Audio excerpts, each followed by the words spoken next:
మాజీ ఎమ్మెల్యే కంచెర్ల భూపాల్ రెడ్డిని పోలీసులు అదుపులోకి తీసుకున్నారు. నల్గొండ జిల్లా దేవరకొండలో సీఎం సభకు వెళ్తుండగా చెండూరు వద్ద పోలీసులు భూపాల్ రెడ్డిని అరెస్ట్ చేశారు. ప్రజాస్వామ్యంలో ప్రజల సమస్యలు సీఎం దృష్టికి తీసుకెళ్తే అరెస్ట్ చేస్తారా అని భూపాల్ రెడ్డి ఫైర్ అయ్యారు.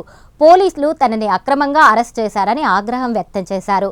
ఎల్లమ్మగూడెంలో జరిగిన ఘటనలపై అసహనాన్ని వ్యక్తం చేశారు.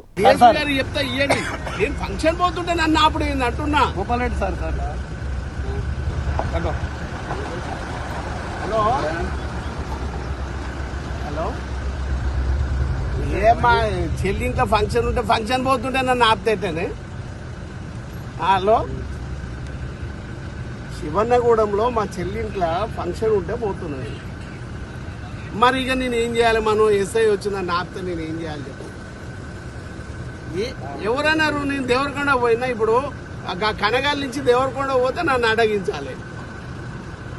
నేను శివనగూడెం పోతుంటే నన్ను ఆపితే నేను ఏం చేయాలి చెప్పు?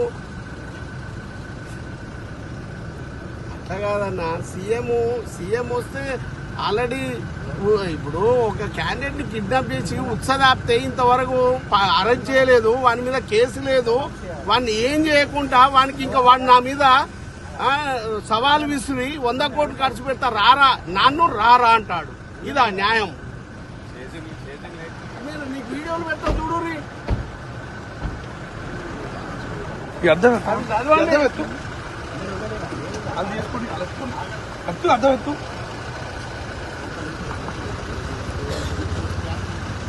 ఫోన్ మాట్లాడు.